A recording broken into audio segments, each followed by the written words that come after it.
Hey, how is everyone doing? I am not sure how I'm doing.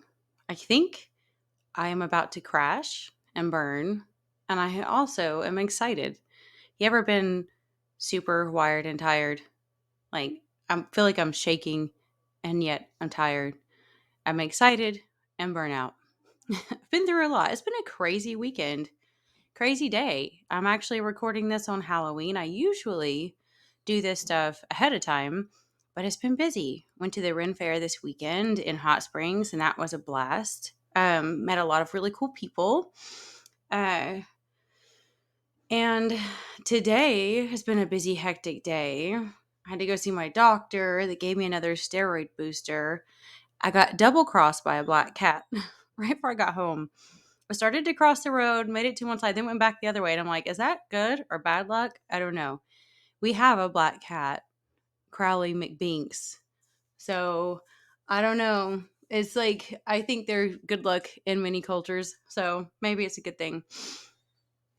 Uh, Now, this weekend, I got invited to a Viking festival in Texas, which is great for Yule. There's going to be 3 weekends, I think, that they're doing it. And that sounds so exciting. And I don't know if we'll get to go or not, but God, I would love to if my body permits.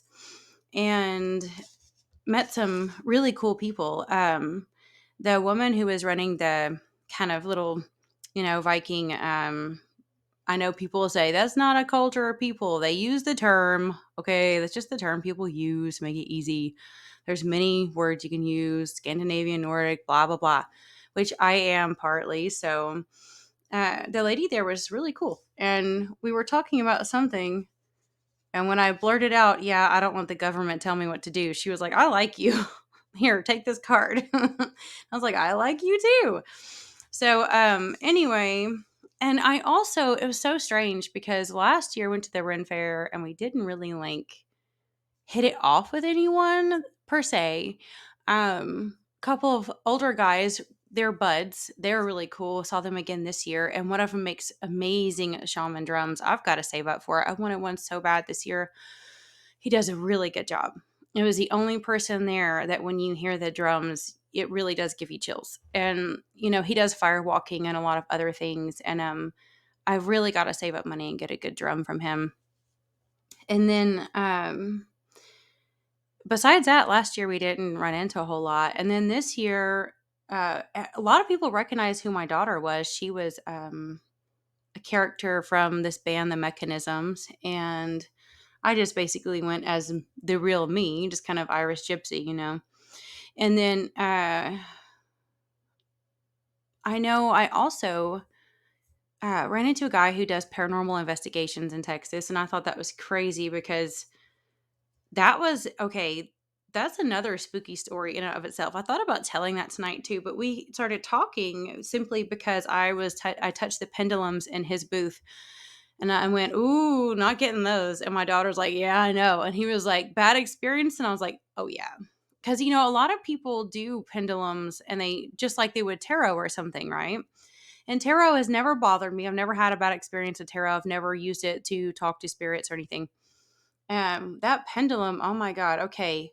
Years ago, I had seen someone talk about how a lot of it has to do with your intuition too, and you can easily make a move with your own mind, which is very true. I was actually astonished at how easy it was to make a pendulum move which way you want, which is one reason why, like, when you let someone do a pendulum on YouTube, you're not going to get an honest answer. You can legit move it wherever you want, to be honest. If you want to make a pendulum move in circles, or if you want to make it go back and forth, or up and down, you can do it with your mind. I mean, you may not believe me, but it's true. It's amazing how easy it is. So, and I'm not like a telekinetic or anything. So, um, I had tinkered with it, and I don't forget. I can't remember what I asked the pendulum. This was like in like 99, 2000, probably 99, end of 99. And it like pulled and yanked out of my hand towards the town that it needed me to move back to, the same town that this guy does investigations in. And that was how we started talking. And I was like, oh my God. And he knows all about the Werewolf Lane Cemetery. And he said that there's actually supposed to be a lichen buried there underneath it. And that's why. And that him and his wife have actually seen this huge lichen and a bunch of smaller white wolves with it, which is really strange because I had seen one white wolf when I was young, and I took it as more of a, like, I don't know, like a shamanic ancestral spirit visitation, and because it was in Mississippi, and I was in about 8th grade, and there was this little kitten there that my grandparents kept trying to tell me to take home, and my dad was like, no, no, no, he hates cats. And I begged him because my mom's mom was old school country. She's like, if you don't take it, we'll probably end up killing it. And I was like, don't, please, please don't. I was begging them to let me take it home. And it basically connected with me right away. Beautiful calico cat, probably 3, 4 months old. And we were standing at the pond, and I looked at, or yeah, I was looking across this huge pond. Um, Looking across the pond, and I didn't see anything. And I looked down and I saw her hair raise. Her hair raised like huge. And she darted off. And I looked up and there was this white wolf across the pond. And I knew it was a wolf, okay? I am a veterinarian's granddaughter and I was studying zoo books and National Geographic and animal encyclopedias and everything I could get my hands on since I was a young kid. And it was beautiful, and it had, you know how their legs look so long compared to a dog, and their build is very different, and it just was too white where it was almost like glowing. That's what had me confused. But as soon as I looked up, it started running like it was going to go around the pond towards me. And when I saw the cat run off, I was like, oh, hell no, I ran too. Because, I mean, common sense tells you if this is legit a physical wolf, it could attack. So I ran to the house, and the weirdest thing, like, no one was there. I don't know where everyone went. It was like, I think my brother was somewhere in the back playing with Legos, and the men had gone to town. I don't know what the women were doing, but it's like I could not get anyone to listen to me. And I ran in the house, and then I peeked out the window, like, where is this thing? And, I looked in all the windows I could find, and I was like, I can't take it anymore. I've got to go back out and see if it's real. And I went back and I turned the corner, and then I turned the next corner, and I never found it. So I figured it was a spiritual visitation. And of course, my parents and everyone tried to say, oh, there's wild dogs all out here in these woods and blah, blah, blah. And I'm like, I know what wild dogs look like. Even the wolfy looking ones, they're dirty. There's no way it would be that white. No way. And it did not have any features that I would relate to a dog. So this guy was talking about what they had seen. And I was like, the dogman community is always dogman. They don't consider like it, they kind of do like Bigfoot community. They don't really consider it like a werewolf or a lichen or hellhounds or anything. So it was really interesting to hear that. But I was in so much shock that I met someone that knew exactly what I was talking about there. And I didn't expect someone from there. And also, like I said, I absolutely can't stand living in the area. It's in the piney woods, and I hated it there. It's the most unfriendly place I've ever lived in. The people there are the meanest and snobbiest and really bizarre. Because, like, when I lived in southern Louisiana, Cajun culture is very family oriented, very friendly, very loving. And then when you lived in West Texas, the Hispanic culture is as well. And so when I went to East Texas, it's kind of like they're southern, but like not. It's kind of like Southern food with no soul. Like, even when you eat their food, it's really bland. It doesn't have enough seasoning or salt, and everything they do is really like flatlined, and yet they think they're better than everyone else. So it's so irritating. And he said that the reason why I experienced so much paranormal there is because the Piney Woods is considered like there's these 3 towns in the area, and it's like a Bermuda Triangle of paranormal activity in that area. And I mean, it's where I've seen a Bigfoot too. I've seen ghosts there. I mean, the purple ghosts and stuff. So many things. So I told him I felt like it was so cursed though. There's so much negative energy there. And then, last but not least, I met another guy, and he does like pewter jewelry and everything. And I bought one of his what would you call it? Like crop circle designs for a necklace. And he was nice.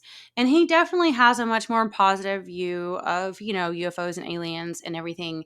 And you know how I feel if you've heard my past stuff, like I can't stand toxic positivity. But he was by no means this rich, toxic positive guru. He was definitely more humble and kind. And we had a lot of fun, fascinating conversations. I probably talked to him the longest.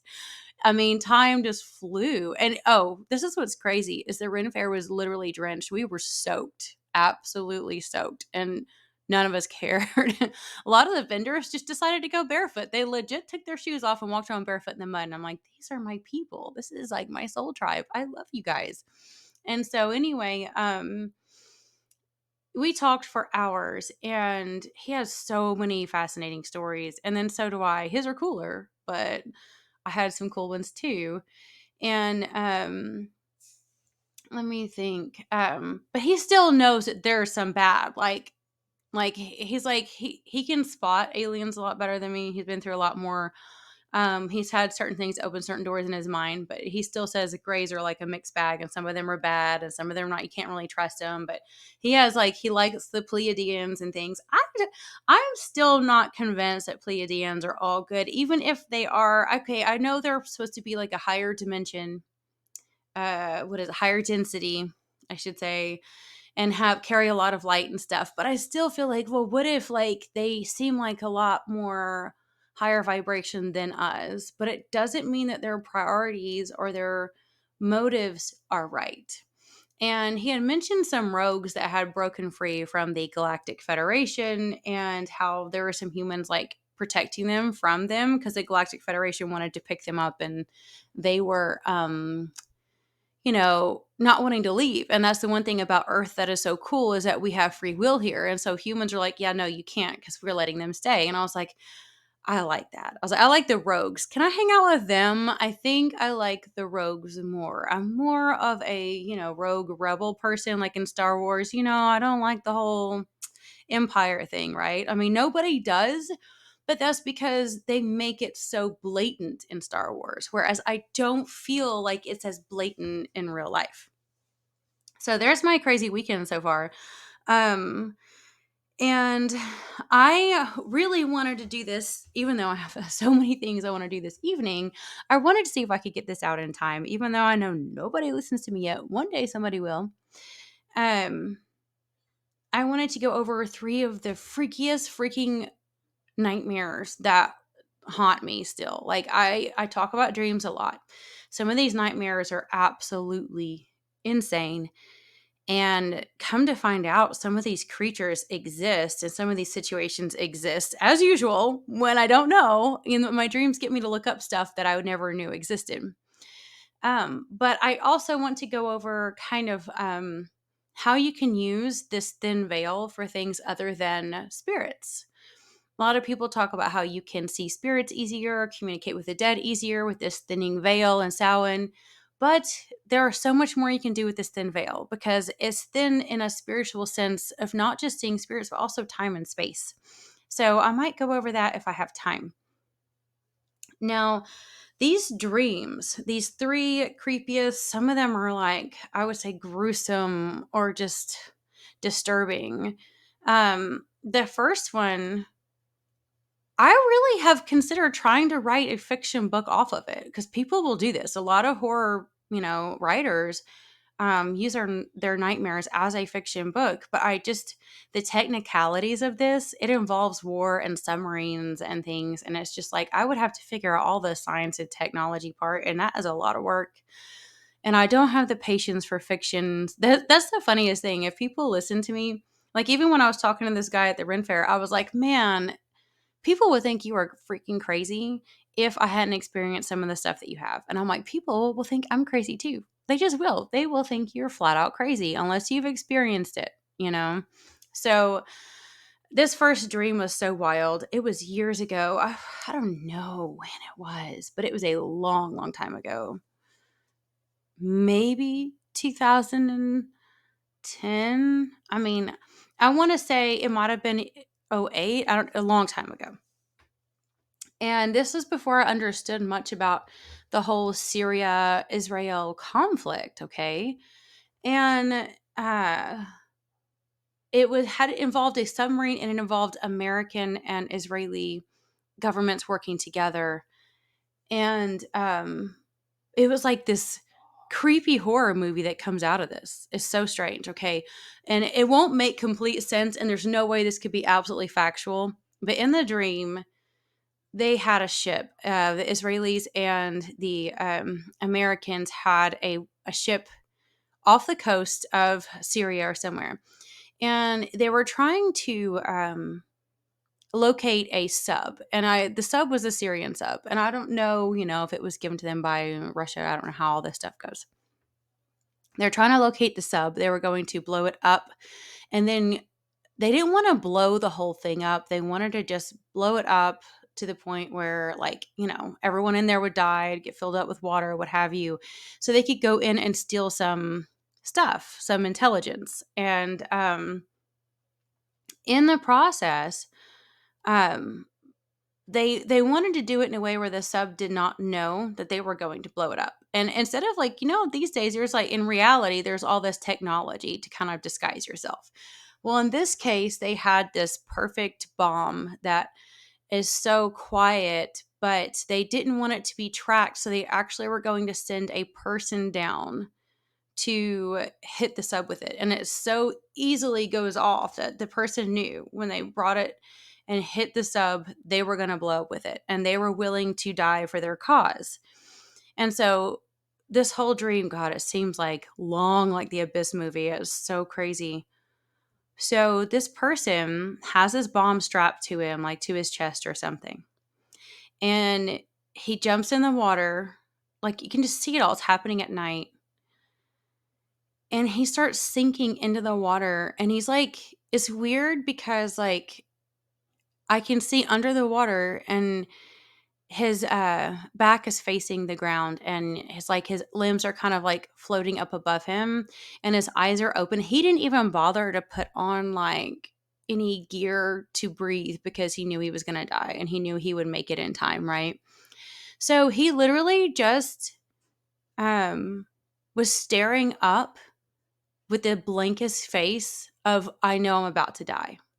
Creepiest face. It, like, haunted me. It was so creepy. And when he hit the sub, it blew up. And that was not where it gets bad. It gets worse. Okay. So they waited, I think, almost a full 24 hours for everything to settle down so they could go down there. Maybe longer. I don't know. But they were going to go down there the first time with some flashlights and diving gear and kind of look around to see if anyone was still alive, if there's any compartments that were not affected, and if they could prepare for actually going in to gather intelligence stuff. So the first round was just a few men with a few flashlights. And when they went down in there, it was dark and creepy. And when they would shine a flashlight in a certain area, you would literally see, like, these, oh, it was so creepy. Like, these white, clear skin of, like, hands or feet that was like, their skin was so white and thin and clear that you could see their blue veins under it. And they'd have creepy long nails on their feet and their hands. And you would just see, like, a hand or a foot slither out of the light really fast. It was so eerie. And the guys down there were thinking, like, maybe I'm just seeing things, right? Because if you try to look for them, you never really could find anything. And I think eventually there might have been one face that you saw, and it was creepy, and it had no hair. And I mean, imagine nasty, almost like the Gollum and Lord of the Ring nasty, okay? And what was so strange is they never really could get a good view of these things. And I think one man didn't make it back up. And so they went back down with more lights and more men, and they were going to start gathering, like, intelligence and things that they wanted to steal. But every time they went down, more men would disappear. And these things were taking them and eating them and stuff. And I mean, I don't know how the end of that went, because you know how dreams are, you wake up and everything. But what was so creepy about that dream is that I did a lot of research, and I'm like, oh my God, these things exist. Like, people have written about these things. This is the creepiest, nastiest part, okay? There's, like, these stories of certain types of kind of like mermaid creatures, like in Scotland and different parts of, like, Europe, where they are creepy, clear skinned, and, like, light and white and blue veiny, and they do like to eat people and stuff. It's so creepy. I mean, that one, I didn't wake up with, like, heart palpitations or any sweating or anything with that dream, but it was still like, I was like, dang, that would be a horror movie. You'd have to kind of, or a good horror novel. You just have to rewrite it to be more factual, because it was not, like, technically, to me, would be very accurate. And I also think it was crazy that I'd involve, like, Syria and Israel and America and all this stuff, because I was, like, never really into that stuff. Now, the second dream, oh my God, okay. Hmm. I guess this is a weird one. I call it my Flesh Me Valhalla dream. And the reason why I call it that is because I had to do research on this too. And I did most of my research years after it happened. So it's so vague. And again, this dream happened probably over a decade ago, maybe longer, when the kids were real little. And they're almost grown now. So I have 16 and 18-year-old. And this one, I think I might have woken up kind of like with my heart pounding, because it was such an intense dream. And I was literally taken into, like, I don't know what you might call, like, the thing, like a Viking Scandinavian, um, inside some kind of a hut thing. It was ancient. It was not modern looking, right? The details were there. It's like the wood and the animal furs and the things people were wearing. It was very, very warm. I had a fire going. It was like you were sweating in there because it was so warm. And in my dreams, oftentimes I will hear other languages in English in my dream. But if I wake up in astral paralysis, and it will sound like another language to me. But while you're in the dream, it sounds like it's in my language. And there was, like, this boy, young, probably 14 to 16, and he had on no shirt, and there was a hole in his stomach.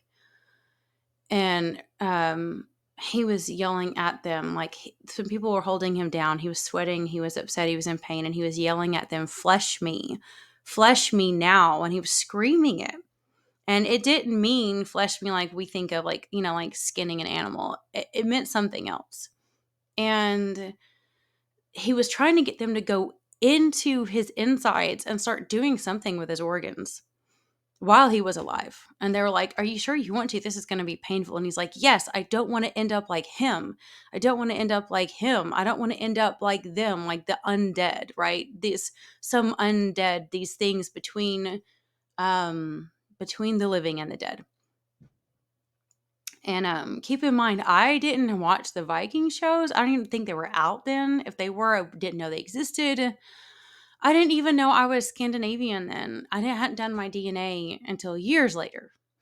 So I don't know why this dream came out of nowhere. This is why I tell you that these dreams are crazy for me, the dreams that I have. And um, they started sticking their hands up, and it almost felt like they were, like, cutting his organs apart, like separating them inside of him. Like they were going to start removing organs while he's still alive.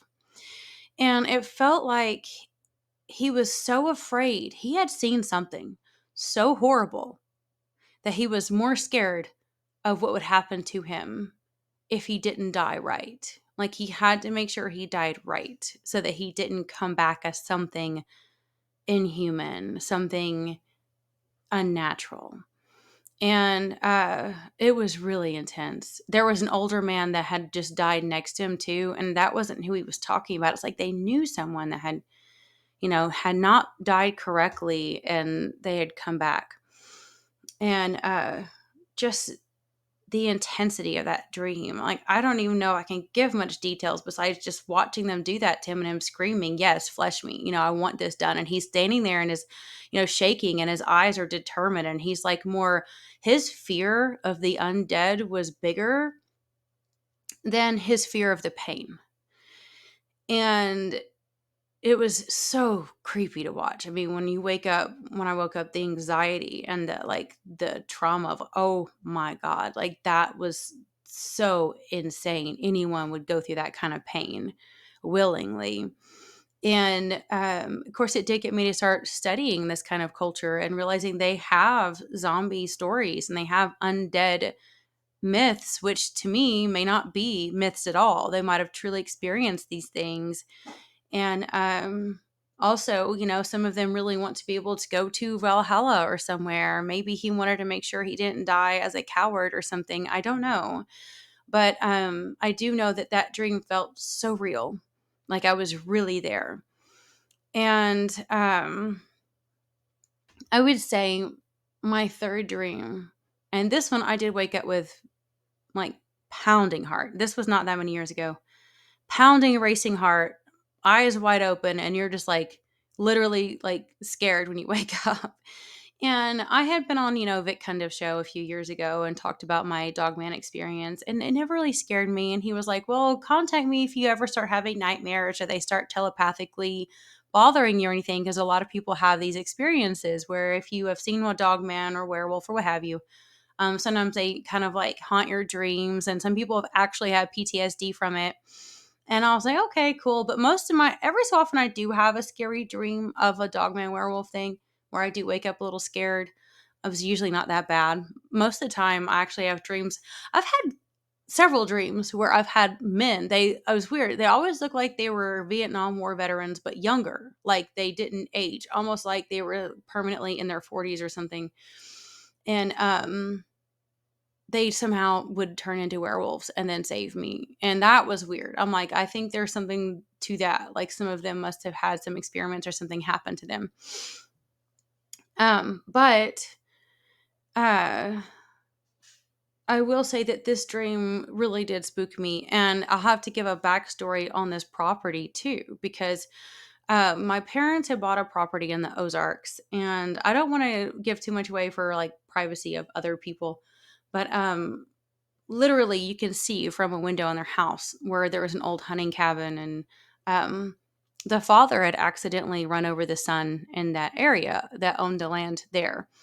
And I'm telling you, my life isn't normal. My parents, they don't want to admit it. Being dreamers and being like lights that are attracted to haunted places is so normal. They end up buying the stuff. It's all them. They do it too. I mean, they bought that super haunted house when I lived in East Texas that a spirit is bought later on.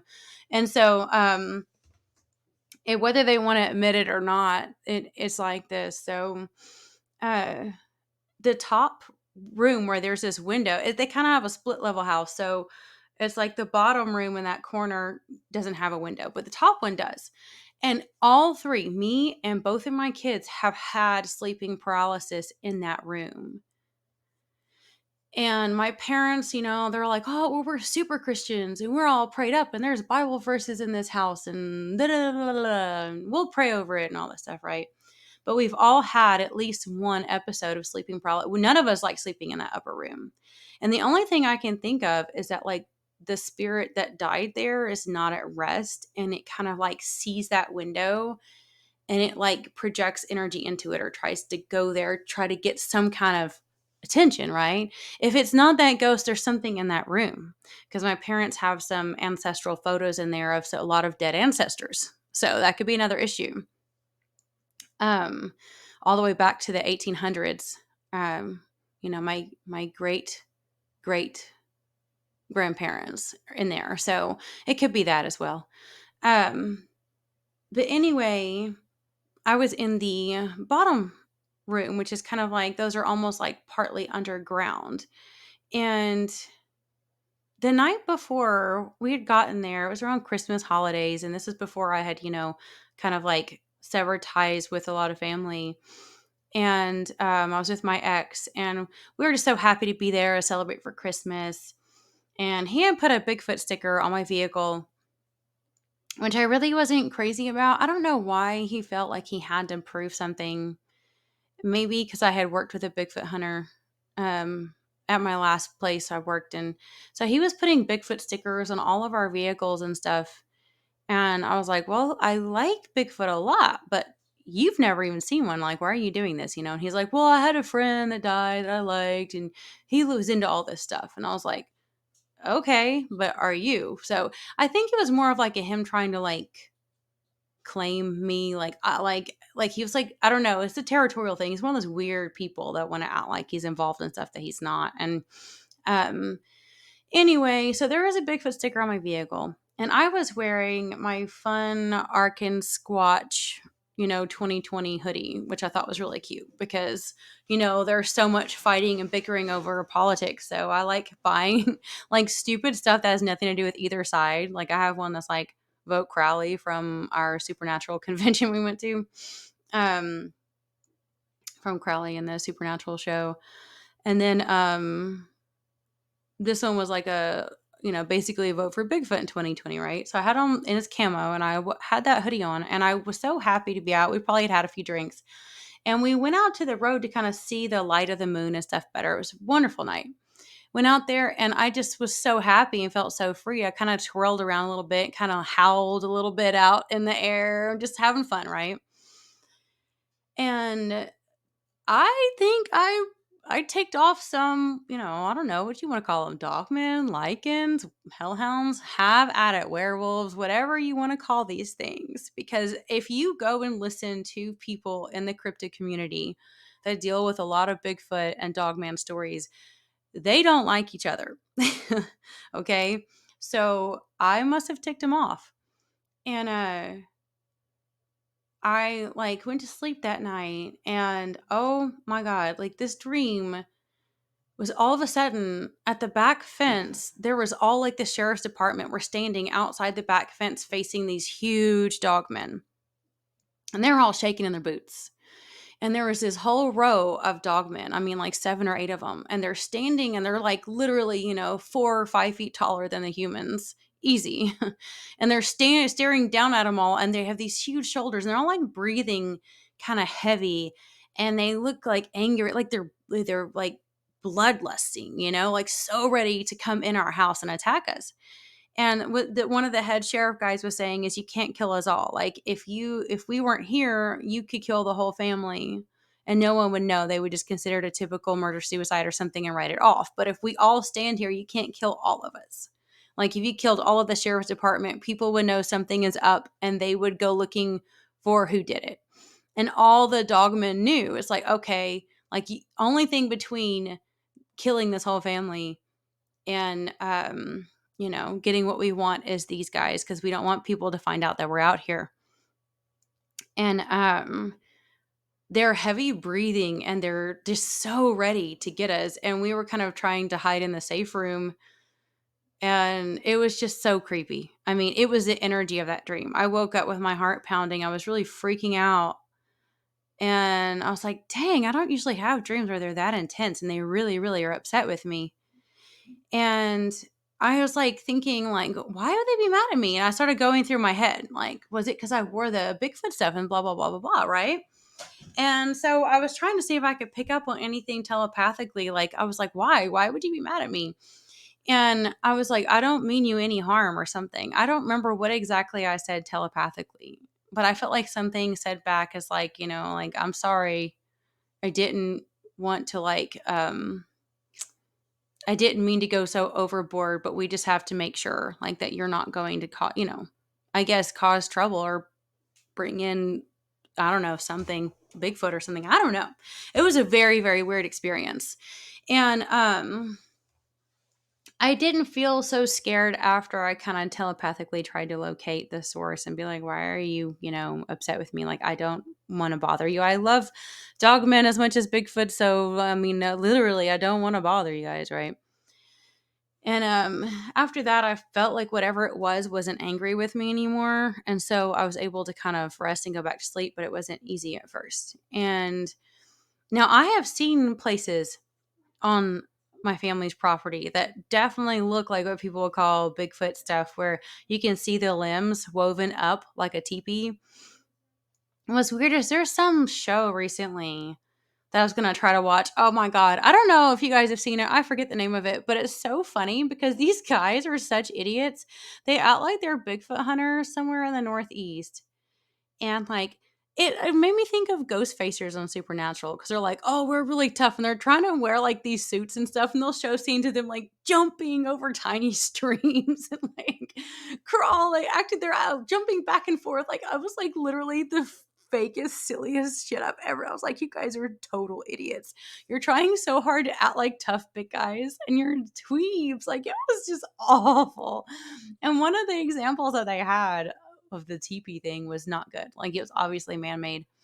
And one way you can kind of sort of tell that it wasn't just natural or if it was Bigfoot to me is when the teepees are woven up. It's like they really bend them, and they're not just sticking out way out after they're bent, and they're not just touching the ground. Typically, it would not be easy to take it apart. Let's put it that way.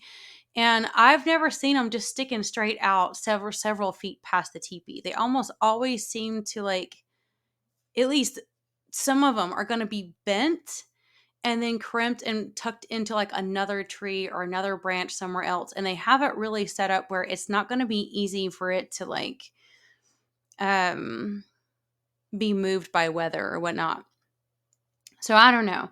Um Anyway, I do think so many of these Bigfoot hunters on TV are complete goons. And I really don't think that you should be a Bigfoot hunter if you're not a real hunter. I mean, you can. I've known some who are, but if you're not a real hunter, you don't understand what you're doing. You really mistake a lot of stuff.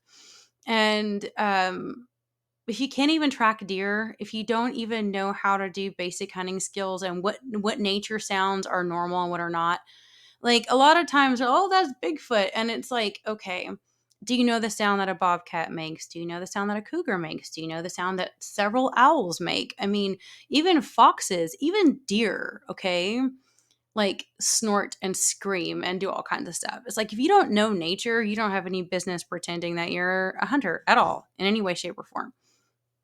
And I grew up hunting, so I can be a little bit snobby about that because most Bigfoot hunters I've seen are literally clueless as to what nature really holds. And like, sometimes we're like, I've seen people even on the Dogman show, and they're like, oh, it got really, really quiet. So quiet and blah, blah, blah, blah, blah. So we knew something was there and blah, blah. Now, here's the thing, that's a give or take. Like, sometimes when it's really quiet, it really is something serious. But if you're in a location that is not used to humans, nature is really, really, really, really quiet because you are the enemy. You are the intruder. It's not some dogman or Bigfoot. Everything's scared of you. Okay. So if it goes quiet, it could be that you're the problem. If the area is not used to your smell or not used to humans. I know there was one area we went back here. The guy I was talking to at the Ren Fair said that one time when he was coming up here around Rich Mountain, he was had some bad vibes from it. And I love the energy here most of the time. Now, one time when we went to the Ward Dam, this is with my ex too, and it's so funny because not many people know how to do this. And this is something I've always been really good at, which is why I was able to hang out at Werewolf Lane. Um, is anytime there's a sort of quote unquote negative energy, there's also very positive energy. Usually, a lot of times, negative energy is derived from protective spirits or entities that don't want intruders that are disrespectful. Now, in some cases, no, it truly is an evil place. But a lot of times, negative, positive, tricksters, so many different layers of entities can coexist in multiple dimensions or in parallel universes in the same location. You just have to pay attention to the frequency that you are so that you don't screw things up. And so we went to all the way to Ward Dam, which not Ward Dam. I keep saying that, Bomber Dam. You have to go way past Ward Dam to Bomber Dam, which is an old dam that not many people know about here anymore. It's not real big, but it's beautiful and it's old stone and it's like probably 100 years old, maybe a little older. And you have to go way up the in the mountains and like it's not like far. It's just that it's far out of the way as in off a trail. Like you have to go about a mile or so up an old trail that's really hard to spot. And it's not like a kept trail like the other ones.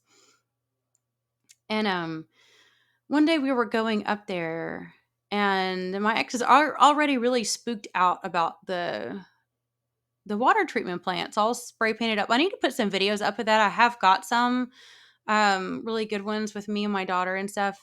I just haven't had the time to put them together. And they're shaky. I didn't have them a tripod at the time, but it was really cool because my daughter, like I said, is a dreamer like me, and she actually had dreams about a lot of these bones she was going to find before we went, and even something else that she was going to find. She actually found so many things that she dreamt she was going to find. She can find a super, super, super tiny skull. Don't ask how that happened, like of a little bird or mouse. Everything she dreamt of, like it was pretty much almost came true that day. I was like, oh, this is so neat that you're on your path, that you're in your intuition. And um, she likes to collect bones to make art with. So that was wonderful. But anyway, I was there with my ex, and my ex has bad juju. So he attracts bad stuff and he doesn't realize it. He's always scared of other things. But I'm like, you attract it because you have a lot of deep, dark secrets you don't want to confess to. So when I was there with him, he was scared of the dam. He felt like something was in there. And sure enough, we got close to it. You could hear whispering and talking up in it. I don't know if it was crackheads up on the top floor or if it was something spiritual, but there have been people known to be scratched up in there when they tried to stay the night to investigate it and things. Um, but we walked all the way to the old dam, and I noticed about 2/3 of the way, I would say. Over half, we had to cross a few streams or whatnot. And I started looking around and I was thinking, like, I told him, and we don't want to be too quiet. Sometimes I like to, but you don't want to be too quiet because it could easily be bear. We have black bear out here. And sometimes when there's even just bear, people can get animals' nature. If it's an angry bear, like say it's a certain type of predator, a bear, a cougar, anything that has like a bad energy, if it's angry, it can make, the vibe pretty creepy. So I was like, something is off. And I was like, it could just be us. I told him it could just be us, because they're not used to many people walking on this trail. And I was like, something's off. I was like, there's just acorns everywhere out here. And it's the time of year where, it's like the time of year where there's not grass. I don't go hiking in the summer. Once the like spring is taken on full form and before the leaves have fallen and fall, I don't hike because it's just too overgrown with ivy, poison ivy and things. So I usually always hike from like fall to early spring. And I was like, there's just acorns everywhere and so much food. And usually you'd be seeing squirrels all over the place. Squirrels don't care that much about people. I don't even see a bird. I was like, I don't even see a bird flying over anywhere. Like I don't hear any in the distance. And the more deeper and deeper we got, I was like, I don't hear anything. I don't see anything. I just kept looking and I was really cautious, kind of quiet, but at the same time we have to make a little racket to make sure we don't sneak up on a bear. And we just felt like a little off, you know. And I kind of knew partly like the person I was with wouldn't help, but it was what it was. And when we got up there, um it was strange because we actually did smell sulfur. And I wondered if it was coming out of the water because there was water coming out from one side of the dam. I wonder, I've tried to look it up. Sometimes sulfur smell can come out of water, right? There's this spring that the mountain water kind of runs down and will come out of certain holes in springs and make streams and whatnot. So it would smell it on and off. And I noticed if I, stirred up the water a little bit, I felt like I could smell it more. But that was really odd.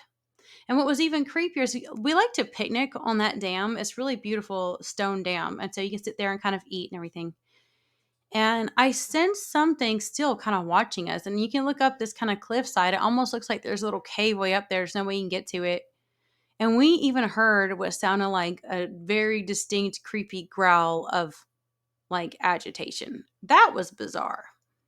I cannot tell you what animal made the growl. It was really strange. We thought we heard a few strange sounds up there. And something told me not to go any further up past that dam, which I usually don't anyway, but the energy was just kind of like, don't go any further. And I was like, yes, sir. And I still enjoyed the day. And we actually walked back through the stream instead of the trail, which was not easy, but it was so much fun. And we would just kind of crisscross on the stream. I'd stick my feet in the water from time to time and watch the crawfish and things like that, just having their fun and just meander through the day. And I still had a wonderful day because I felt all the beautiful positive energy as well. But there was definitely something in that area, which is a bit questionable.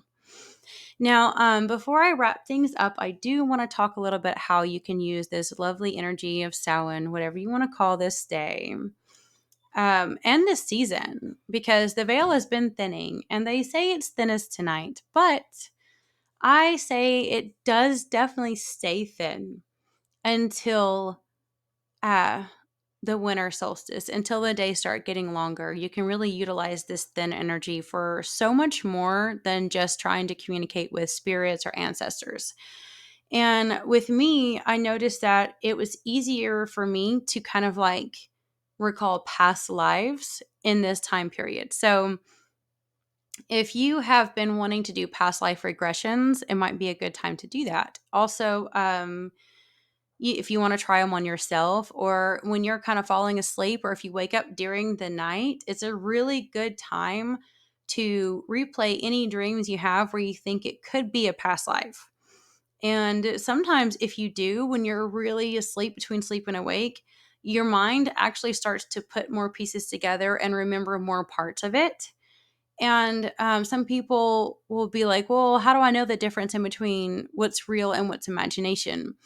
And a really easy way to do that is, are you getting a mind cramp? Come on. There's so many times when I can catch myself, like, especially when I'm trying to hone in on a situation.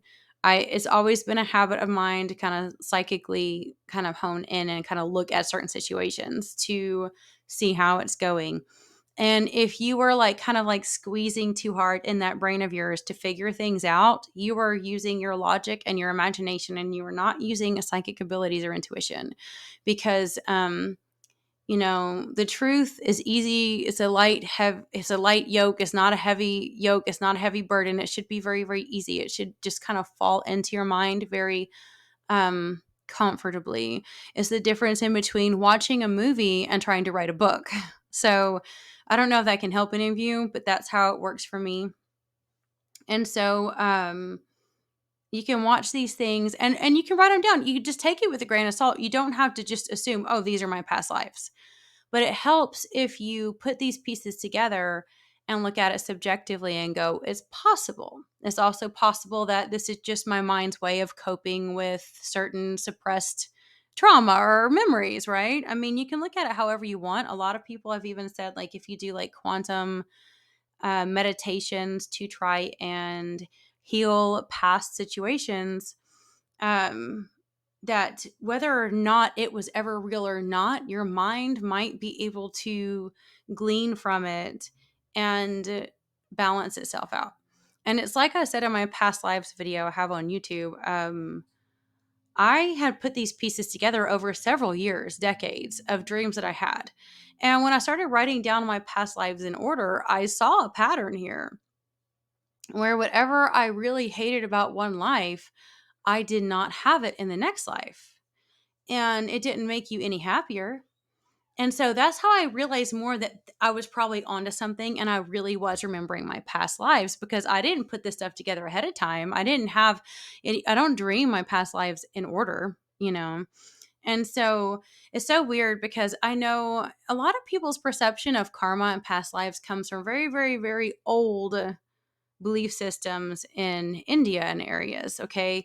And they're not really accurate. It doesn't make them wrong or bad. It's just that even when Buddha was kind of becoming who he was, a lot of the culture back then still argued over what karma is and why you have this life and that life and what you can help and what is fate. And so they kind of haven't really progressed from this idea that if you're like, Buddha would even be like, oh yeah, if you're, a rapist in one life, you'll be born the next life and get raped. And that is just not how it works. It really isn't. Because if you have the heart and soul of someone who wants to injure others, even if you are raped in a new life, you're still going to turn around and rape someone else yourself and victimize someone else. Because if you are a victimizer, that's just what your soul's like condition is, and you're going to harm other people because that's what you want to do. And so this idea of victim blaming and attacking people who go through hard things is very, very wrong. And oftentimes people that go through the hardest lives, we sign up for it, and it's because we know we need this empathy to be able to do our job correctly. People that have the most mundane lives are the most entitled usually, and they usually end up. It's strange because in a way, the law of manifestation and attraction does work, because the whiny little bitches out there who can't stand not having their mansions and Mercedes will whine and groan and moan and do whatever it takes to get it, and the universe is just like, here, take it. God, shut up already, right? And some of us are so content and so grateful with so little, we may not end up with as much. It's not even from being negative. We're just very, very happy with whatever. And it's weird because our lives really are meant to teach us that our joy doesn't come from the outside, that the kingdom is within us. And when I had an abusive husband in the late 1800s, early 1900s, and he was very unloving, then the next life, I had like a father who was super, super rich. So I didn't have to marry a man, but I partied a lot and I felt like a really loneliness. And I hated being so rich because I felt like I was kind of controlled by the wealth. When you're in a wealthy family, no one's good enough to marry you in that case. And so I couldn't stand the fact that I felt like my life was being run for me. And I refused to marry someone I didn't love. And I died in that one. I died really young in my last few past lives. The last long life I had was in the mid 1800s, and I actually lived pretty old in that one. But the last century, I died really young until this life. Thank God. I just don't want to go through this again. And then the next one, it was like I was born really, really poor and with no dad and only a mom. And obviously, because I hated my dad and I hated being rich. And then I also didn't want to be married. So I stayed single. And the next life, I was born without a mom and without a dad because I was so determined to be independent in that life when I died, probably around 1950, because I hated seeing my mom, how destitute she was when my dad left her in the Depression and we were raised so poor. And I was like, I don't ever want to be dependent on a man. And I didn't like my poor mom any more than the rich dad in the life before. So then the next life, I was born with no parents. And I hated that. So in this life, I was born with both parents, and they weren't rich or poor. They're kind of middle upper class, and still not happy with that because they, allowed me to get abused a lot, and they enabled a lot of toxicity, and they covered up a lot of trauma, and they don't really see me. And so I see the pattern now. And the reason why I'm telling you this is because like I had gone into detail in this other, video, and honestly, I did not have these dreams in order. I had to write them down and look at them to realize there is a freaking pattern. And it is that your joy does not come from without. And in this life, there has been a lot of like karmic cords that I've had to finish up and tie off. Like even my last ex, even though he nearly destroyed me physically, financially, emotionally, everything, I think it was essential and had to be done so he could learn that his joy did not come from me. Because in the last life, he really thought that I would be the ticket to his joy. And your joy doesn't come from a partner. Your joy doesn't come from money. It comes from within. And so he's having to learn the hard way that, having sex addictions and having all of his problems, they're never going to solve his craving for joy. It's all of the condition. He's empty inside, he has no connection to source, and he's craving and constantly hungry for more because he has no connection to living water. And for me, I realized that I have to let go of what I wish I could have. Everyone does. This is what karma is really about. You have to let go of what you wish you could have. Like in this life, I wanted more than anything was to have one husband who truly loved me and tons of kids and animals, right? I wanted them all. And I was so sick with all my pregnancies, and I had a very unloving husband with that situation. It was horrible. And I do have two wonderful kids, and I do have lots of animals, rescues and things, and that's great.